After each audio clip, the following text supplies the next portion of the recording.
मित्तल जी, दिल्ली से। जी।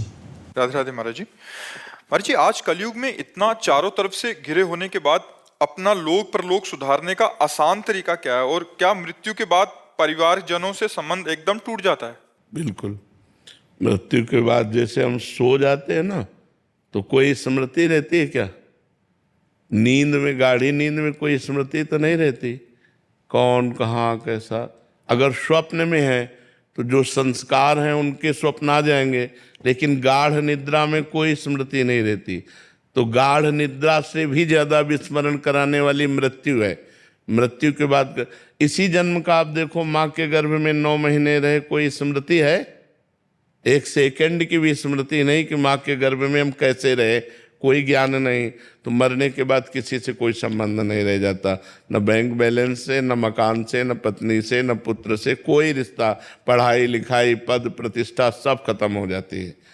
और पहला प्रश्न कि भगवान का स्मरण करने वाला, चाहे कलयुग हो, चाहे सतयुग हो, चाहे त्रेता हो, चाहे द्वापर हो, हर युग में भगवान की प्राप्ति होती है भगवान के स्मरण से।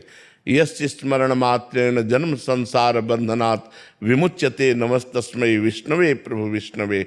भगवान का स्मरण ही इस जन्म संसार चक्र का नाश करता है। चाहे जो युग हो, चाहे ध्यान के द्वारा, चाहे यज्ञ के द्वारा, चाहे पूजा के द्वारा हमारी भगवत स्मृति होती रहे।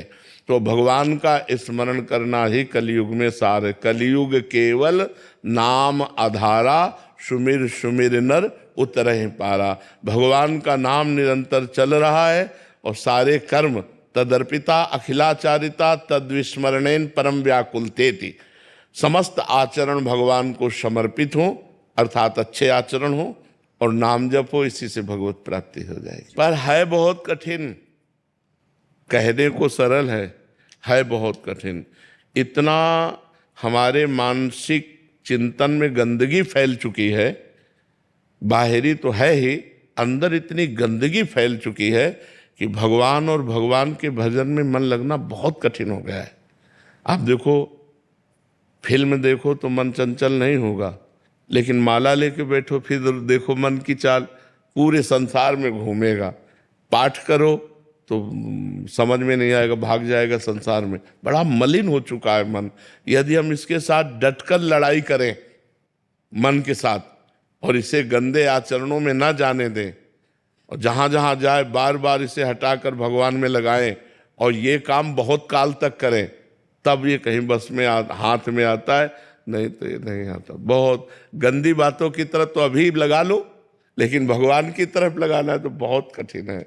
इसलिए है साधन सहज, राम राम राम राम राम, राधा राधा राधा राधा। पर यही हम नहीं कह सकते, अगर ये कह लिया तो पार कर गए। कृतयुगे ध्यायते विष्णु त्रेतायाम यजते मखई द्वापरे परिचर्यायाम कलौ तद्धरि कीर्तनात्। कलौ नास्तेव नास्तेव नास्तेव गति अन्यथा हरिर नामयु हरिर नामयु हरिर नामयु केवलम। केवल हरि का नाम, केवल हरि का नाम, केवल हरि का नाम कलयुग में भगवत प्राप्ति करा सकता है। नास्तेव नास्तेव नास्तेव गति अन्यथा, कोई अन्य गति नहीं है, नहीं है, नहीं है। तो है कठिन नाम जप करना। देखो, निरंतर नाम जप में मन को लगा के देखो, कहाँ लगता है, भागा घूमता है। प्रपंच करने में राजी है, भजन करने में राजी नहीं है।